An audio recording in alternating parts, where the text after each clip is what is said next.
And today we're going to make and can a delicious chicken vegetable soup like you saw in the intro.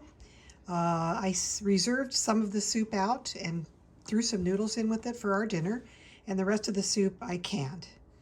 So let's get going and we'll take you through the recipe, and also all the ingredients will be listed in the description box below. Okay, today we're making a hearty chicken soup out of fresh ingredients, and what I have left over I'm going to can.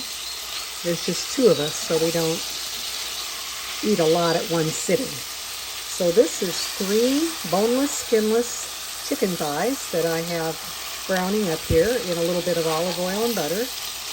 And I've seasoned them with a little bit of seasoning salt and a little bit of Kirkland no salt seasoning, which has peppers and tomatoes and different spices, lemon. Smells really good. To this we're going to add, I diced up a carrot, about 1/2 of an onion, and a couple of stalks of celery.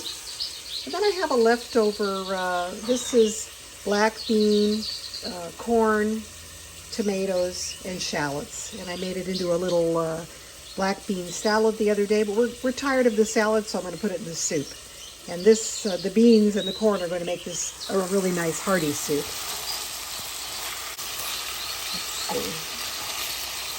What I'm going to do next, and I think I'm going to use a larger pot than this small pot. This is like a 3-quart, and it's just, I don't think it's going to be quite big enough to make a nice soup. So I'm going to transfer it into this 8-quart stock pot. I have some leftover broth from Thanksgiving and some chicken broth that I opened the other day, so we're going to use that. And plus we'll just add a little bit of water because this chicken here is going to make its own nice broth. Love chicken thighs. I sent my husband to the store. He bought chicken thighs. They were boneless, skinless, which is real luxurious for me because it's so easy to just chop them up and throw it in there. But it was $4.99 a pound. Woo. So sometimes it's good to have someone who likes to splurge do your shopping, because I would be too cheap to pay that. Okay. Alrighty, I'm going to transfer the chicken into this stock pot. I haven't heated the stock pot up yet. I'm not going to do that until I've got everything browned. I like to brown the chicken. I mean, you can throw everything raw to make a soup. Just throw it all raw into a pot, but I think you get a little more depth of flavor if you give a little browning to the meat and you caramelize your vegetables a little bit. So I like to do that when I have time, and I'm not in any hurry today.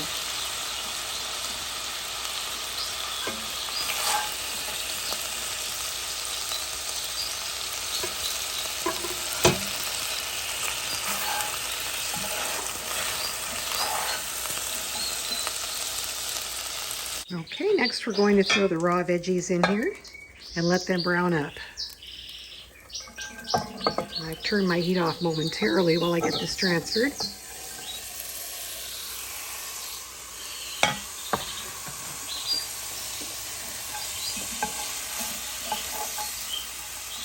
I might add a little white wine or sherry or something like that to kind of deglaze the bottom. See, I have a little bit of fond there that I need to deglaze. Alrighty, I've got my cooking sherry, so let's just add a little bit of that to the pot. Maybe an ounce or 2. Oh, I've got to put the heat back on. There we go.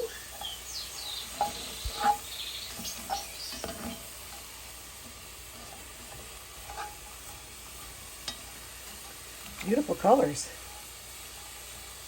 So we're going to just let these soften a little bit on a medium-high heat for about, I don't know, 3 or 4 minutes. Then we'll add them to the chicken. All right, this is soft enough because, of course, it's going to cook in the pot with the broth for an hour or 2 before we eat this today. So I'm going to go ahead and transfer this into my stock pot. I have some leftover mushrooms in the fridge. There was about 8 of them, they need to be used, so I'm going to throw those in the soup also, so I'm dicing those up. Okay, we've got our chopped up mushrooms in here. Like I said, there was about 8 or 10 of them. I'm just going to saute these just a little bit. And this is going to be such a good soup. We're going to have the flavor of the veggies and the mushrooms. And you know, with the mushrooms, you could actually add cream to the soup before you serve it and have a creamy soup. That would be really good. Make your own cream of mushroom type soup. But I'm going to can my leftovers, so I am not going to add any thickening agents to it. And just other than a little bit of butter that I'm using to saute the vegetables, I'm not going to add dairy in there either.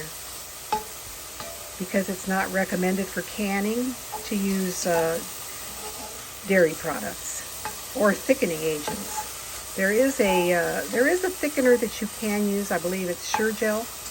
But that's more like for pies, and I don't know that it would taste really that good in soup. But you can certainly thicken what you're going to eat for dinner as you serve it, and the rest that you're going to can, you can leave the consistency thin for canning, like a broth. And that's what I'm planning to do. Alrighty, so we've added the mushrooms. I'm going to add the corn salad that I've had from the other night.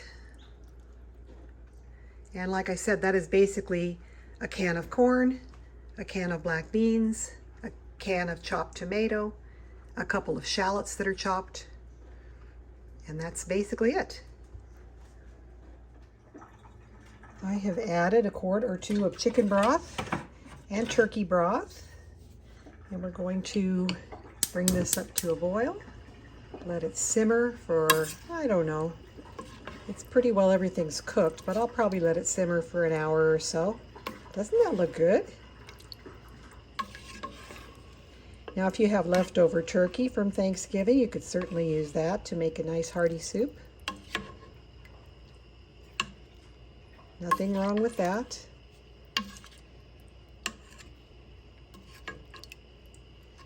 And if you wanted to make this more tangy, you could add chili powder, and you could add a Sazon type seasoning to make it more of a Spanish style soup.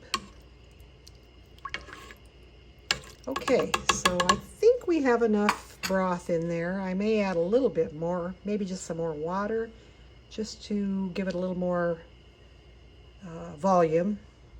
And we're going to let this simmer for, about an hour. We'll be back when it's through simmering. Okay, so I have about 5 quarts of soup here. It's an 8-quart stock pot, and it's over half full. So I'm assuming I've got about 5 quarts here. So I'm going to can up about 4 quarts and leave a quart for our dinner. Now I went out to the garage and I got my supplies. I've got 8 pint jars, and 2 pints will take care of 1 quart of food. So this is going to handle about 4 quarts of food. I've got 8 pints, 4 quarts, and then the leftover that we have beyond the 4 quarts is going to be for our dinner. And I have tasted this broth, and believe me, it is heavenly. I think this is one of the best soups that I've ever made. So I hope you give it a try. I'll have the complete recipe in the description box below. I did throw in a corn and bean salad that I had made last night, and that had some other spices. It had some dry mustard powder, it had a little bit of vinegar, like a tablespoon of vinegar. So I'm going to include those ingredients in case you want to replicate this faithfully. But we're just going to continue to let this simmer, and then we'll come back when it's ready to be canned and eaten for dinner. Alrighty, the soup has been simmering for about an hour or so, and I have my 8 pint jars that have been simmering here, so I'm going to get these jars ready to be filled. So we're just going to remove them from the hot pot and set them here and get them filled. Okay, well, we're going to start loading these jars with our hot product. That's why we warmed the jars first.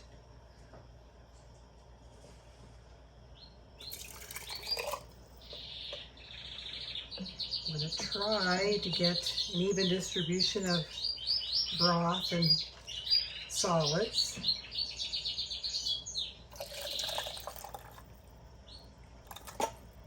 And we're going to leave about 1 inch of headspace.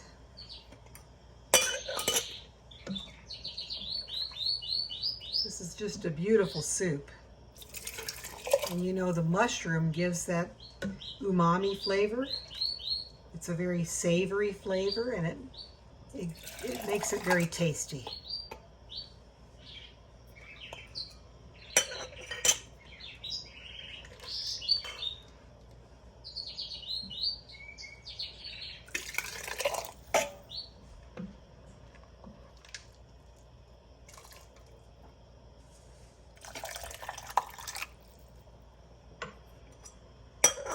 Trying to get kind of equal amounts of chicken and solids here.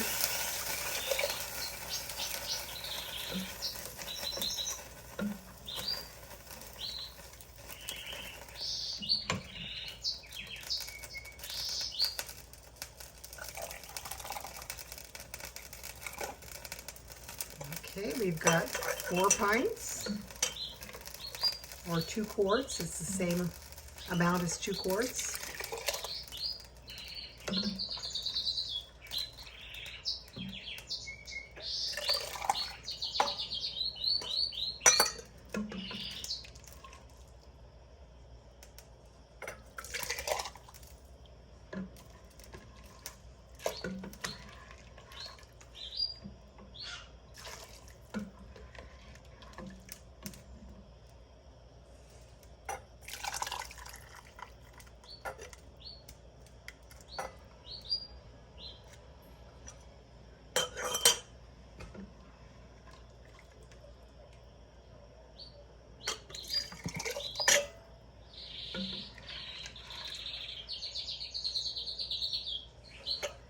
This is kind of the situation where I always think, gee, raw pack is so nice, because when you raw pack, you can put as much meat in each jar and make sure that it's all got, you know, equal amounts.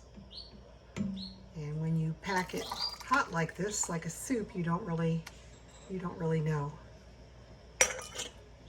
if you're getting equal amounts in each jar.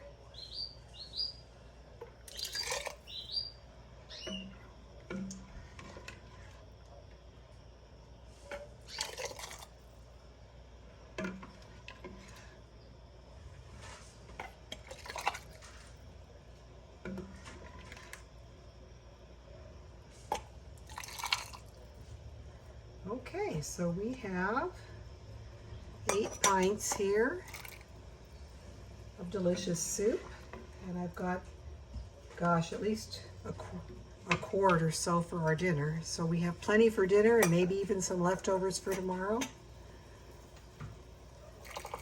So let us get this into the canner. We're going to clean the rims with a cloth with some either just plain water or vinegar. I like to get the top rim and also the threads because I don't want any food interfering with the seal in any way, and I don't want any crusty food on the outside of the ring making it rust. So that's just how I do it.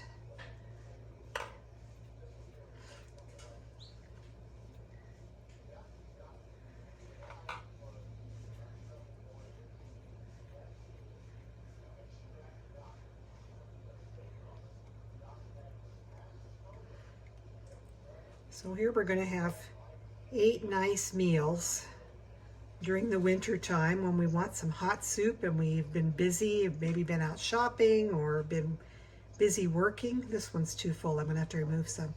And all we have to do is come in and just pop the jar and heat it up. And as I said earlier, if you prefer, you could make this into a cream soup by adding some cream at the end of the cooking process, or by adding cream before you serve.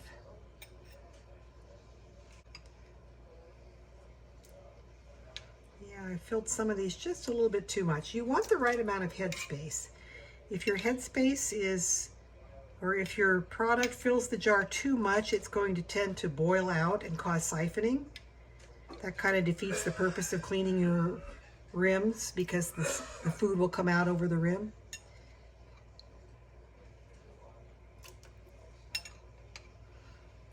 I got a little too enthusiastic with my filling. I think they look about right now. They've got about an inch of headspace in every jar.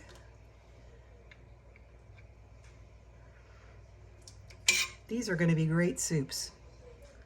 8 meals. Alrighty. Let us get the lids, brand new lids. You want to seal your jars finger tight, where it's just what that says, exactly tight to the finger. You don't want to use 2 hands and crank your rings on there. You just want it just snug, but not too tight. You want the air to vent out of the cans while you're processing it.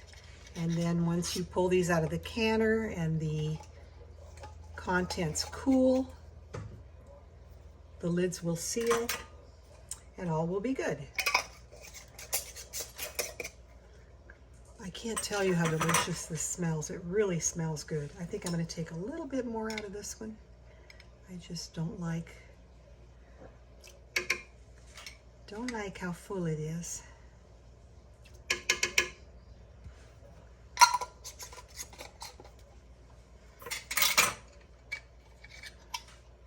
I've got all regular mouth jars except for this one. Got one wide mouth jar. It's personal preference if you use regular mouth or wide mouth. Normally for soup like this, regular mouth is just fine. It's going to easily pour out when you're through processing. Okay, so we have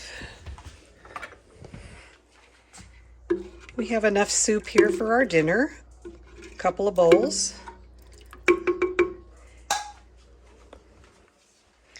And now we're going to get these into the canner.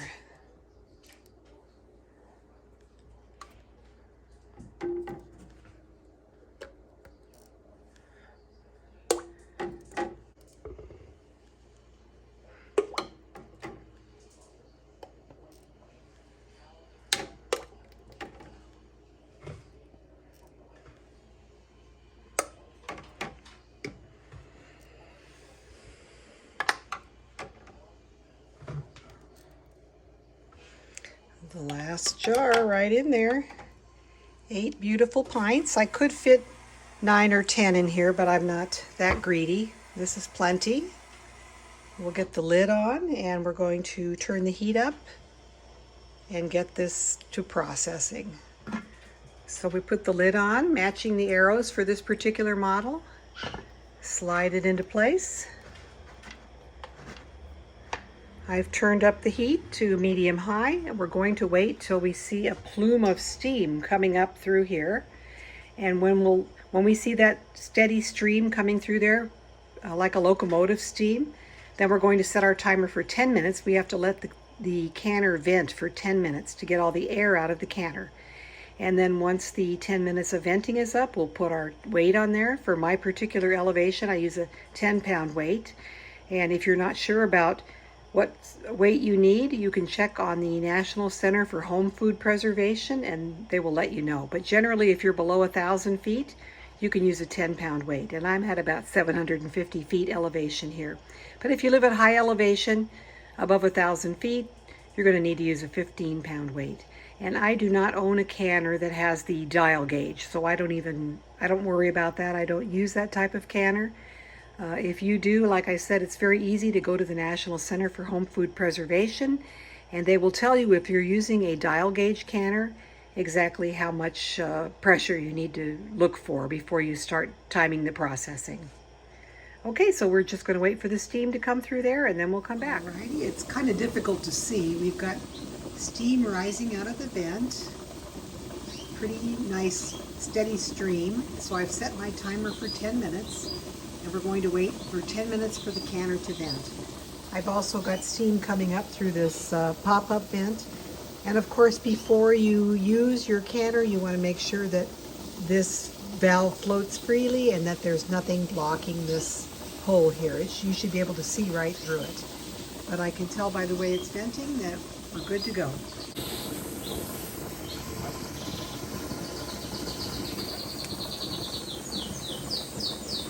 So let's wait for our 10 minutes and then we'll put the weight on, and then once the weight begins to rock, we'll start timing our processing time.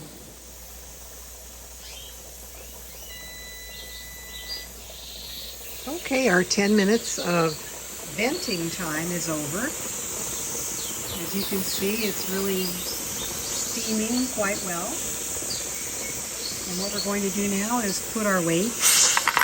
I use a 10-pound weight for my elevation. You may need a 15-pound weight if you're at higher elevation. And we're going to wait for the weight to start gently rocking.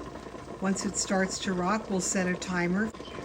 But we're going to have to wait until this weight starts rocking gently, which will indicate to us that we have the proper pressure inside the canner. And before I even get to the point where I'm starting to do my timing, I'm reducing my heat to a medium level. I don't want to do any sudden temperature changes.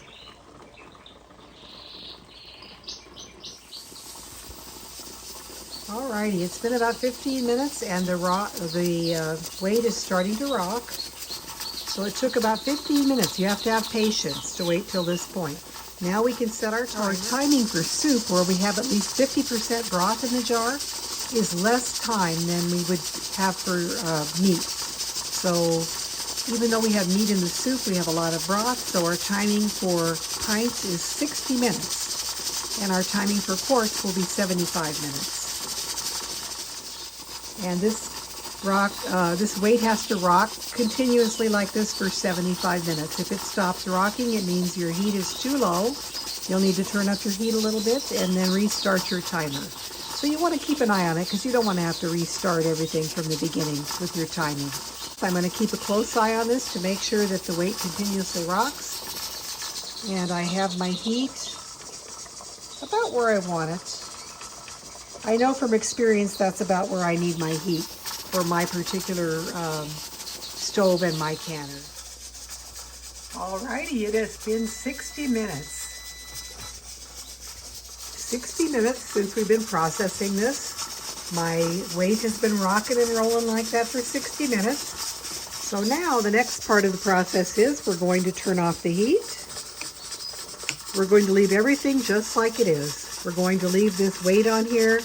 We're not going to open the canner because there's pressure. We couldn't open it anyway because we have this pop-up valve here that prevents us from opening. Alrighty, our weight is stopping rocking. And it's going to take about an hour for this to depressurize naturally. So you have to have patience when you're canning. Believe me, this is nothing I could have done when I was working. I'm retired now. I've been cooking since I was a little girl. For close to 60 years, I've been cooking. I was the oldest of a family with 5 children, so I did a lot of cooking. My mother relied on me because she worked. She was a teacher. And a lot of times when I came home from school, I would start dinner. So I've been cooking for quite a long time, for 60 years, and I've only been canning. I was always fascinated by the concept of canning. And I never learned how to do it. I bought jars and I bought books on canning, and I never learned how to do it. I never had the time until I retired. I never had anyone to teach me. My mother didn't know how to can, or she wasn't interested in canning. But my mother's mother definitely canned. She canned a lot, she gardened, but she didn't work. So now that I'm retired, now that I've learned how, I'm kicking myself. I'm like, why didn't I learn how to can decades ago? I mean, this would have been so useful when I had a family growing up. I could have canned on the weekend and had meals, to last 6 or 8 meals out of one canning session. So I really recommend, even if you're still working and you don't have a lot of time, learn how to can because it's a lot of fun and it really will save you time in the long run, even though it doesn't seem like it. It's worth your while to learn how to can. I can't recommend it highly enough. Okay, so we're going to let this naturally depressurize, and we'll come back after this little pin has fallen down, indicating that there's no pressure inside. We'll take off the weight, and then we'll remove the contents to let them cool. Again, another process that takes a while. You just let your jars naturally cool down. There's no way you can rush that process. So you have to have a day to devote to canning, at least 6-8 hour day where you're home and you're able to keep an eye on things and you're able to have the time to do it and enjoy it. Alrighty, it's been about 30 minutes. I didn't even have to wait for an hour. The pin has dropped. I'm going to remove the weight. There's no pressure in the canner, so I could crack it a little bit, and then I'm going to come back in 5 minutes or so to remove the jars. Okay, I've waited for 5 minutes. Now I'm going to remove the lid. Pretty much the steam has escaped. We're going to open this away from us so that we don't burn our face.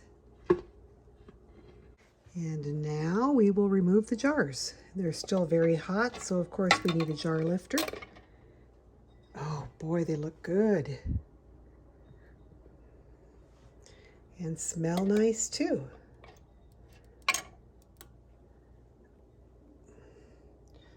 Look at those delicious jars of soup. Now what would you pay for a jar of soup like that in the market?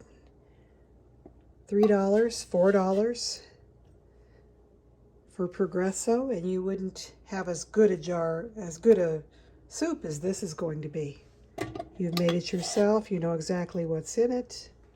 It's not going to be so salty that you can't eat it. I hate store canned foods because they are so salty. Look at those. And I had slim to no siphonage.